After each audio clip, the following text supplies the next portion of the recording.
Sétimo ano, tudo bem com vocês? Hoje nós teremos aula de língua portuguesa e iniciaremos o módulo 2, certo? Nós veremos nesta aula o capítulo 4, os conteúdos poema e figura de linguagem, certo? Então vamos lá. Bom, o poema. Nós já vimos em sala sobre o poema, certo? Então nós vamos o quê? Revê-lo agora. Bom, o poema é um gênero textual, certo? E que é caracterizado pela presença de estrofes, versos, com ou sem rimas, certo? E a presença do eu lírico. O que é o eu lírico? O eu lírico é aquele que fala num texto, certo? Este texto, no caso, no poema, certo? Nós falamos que quem fala aquilo é o eu lírico, certo? Então, vejamos, nós veremos adiante um exemplo, certo? Que vai ficar um pouco mais claro. E o poema ele pode apresentar figuras de linguagem, rimas e jogos de palavras, certo? O que seria esses jogos de palavras? Seria a forma como o autor ele brinca com as palavras, certo? Ele usa elas com uma intenção, ou para causar riso, ou para causar tristeza, ou para que nós consigamos imaginar alguma coisa, ou som de algo, certo? Bom, as figuras de linguagem. As figuras de linguagem é o emprego de palavras em um sentido diferente daquele em que comumente são utilizadas, certo?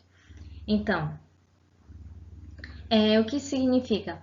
Que as figuras de linguagem, nós vamos usar as palavras de uma maneira diferente, certo? Por exemplo, quando eu digo, ela morreu de rir. É possível uma pessoa morrer de rir? Não, certo? Então, isso é uma figura de linguagem, certo? Então, é uma maneira diferente que eu uso as palavras. O sentido delas vai ser diferente do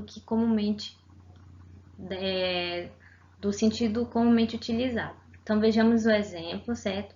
Do poema retirado do livro de vocês.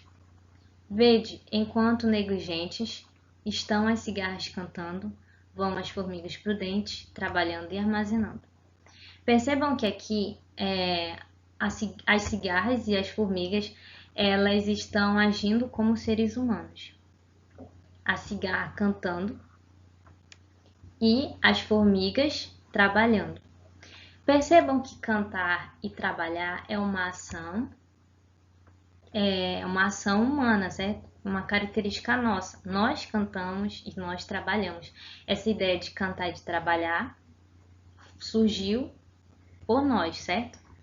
Então, quando eu falo que a cigarra está cantando, me referindo ao som que ela emite, porque emitir um som é diferente de cantar, certo? Então, eu estou o quê? Atribuindo uma característica humana à cigarra. Da mesma forma, aí está sendo atribuída uma característica humana à formiga, porque trabalhando, essa ideia de trabalhar é uma ação humana, certo? Nós trabalhamos. A ideia de trabalho é uma ideia humana. Por quê? Trabalho é o que? Você é empregado, você trabalha para você ganhar dinheiro, certo? E você se sustentar. Já a formiga, ela não trabalha. Ela não faz aquilo para receber uma remuneração.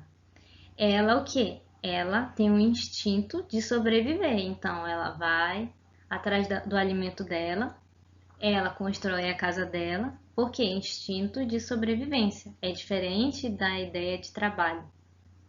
Entenderam agora? Então, essas ações são ações humanas e nós damos esse nome a essa ideia de atribuição ou característica humana, que isso é uma personificação ou prosopopeia. Então, a personificação ou prosopopeia é a atribuição de ações ou características humanas a seres inanimados ou irracionais. Inanimados seriam o quê? A pedra, objetos, e irracionais, os animais, certo? Então, exemplo, os animais dançavam e cantavam alegremente na floresta.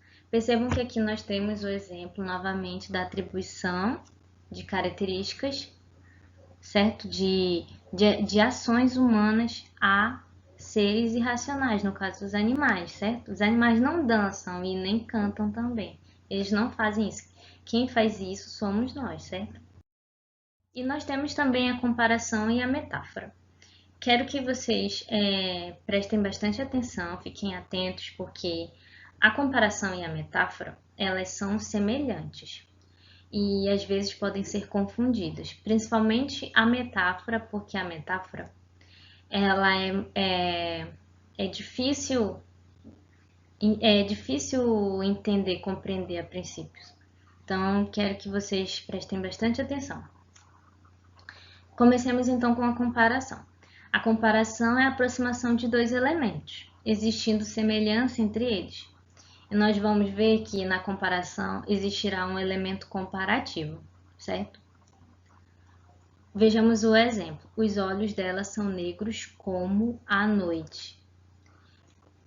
O como está em negrito, por quê? Porque ele é o elemento comparativo. Ele está comparando os olhos da menina negros como a noite, certo? Então, os olhos dela, a cor dos olhos dela e a cor da noite, certo? Então, está havendo uma comparação aí.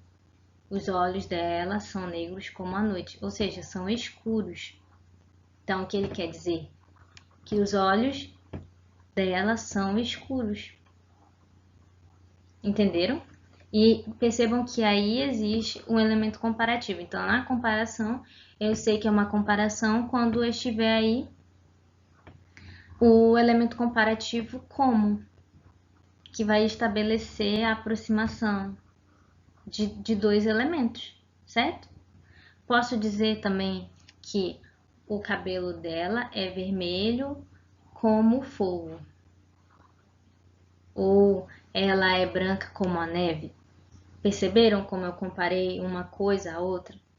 Comparei a cor da pele da pessoa com um elemento, um fenômeno natural, que é o que? Nevar, certo? A neve. Agora a metáfora. A metáfora é a utilização de uma palavra no sentido figurado, uma comparação subentendida e sem presença de um elemento comparativo. Então a metáfora ela é marcada por esse subentendimento, certo? Não é uma comparação, seria algo subentendido, entendem? Então, e as palavras elas vão ser usadas no sentido figurado. Nós vamos perceber por quê. Vejam um exemplo. Os olhos dela são noite escura. É possível os olhos de alguém ser noite escura? Não, né? Então, percebam que aqui existe uma metáfora por quê? Porque subentende-se que os olhos dela são que escuros. Por quê?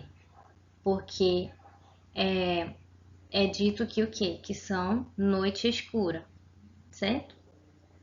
Então, isso quer dizer que é escuro. Que os olhos daquela pessoa se assemelham à noite quando está o que? Um breu muito escuro, porque os olhos dela são negros, escuros. Entenderam? Então, a metáfora, ela é parecida com a comparação. A diferença é que na metáfora não haverá o como, não haverá esse elemento comparativo.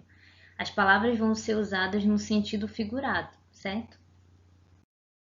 Então, vejamos aqui a diferença entre metáfora e comparação, para que possa ficar mais claro, certo? Esta diferença está no livro de vocês, na página 20. Vejamos aí, lembrando, nós estamos vendo o módulo 2 de língua portuguesa, certo? A metáfora e a comparação são figuras de linguagem bastante empregadas em textos literários, como nos poemas explorados nesta seção, podendo ser confundidas por sua semelhança. Para diferenciá-las, veja a dica a seguir. A comparação ocorre geralmente quando contrapomos um elemento ao outro por meio das palavras como, qual, que, do que e etc. E do emprego da qualidade comum entre eles. Por exemplo, a vida é azeda como um limão, certo? Então percebam aí que existe um elemento comparativo como, mas também pode ter um elemento comparativo qual, que, do que, certo?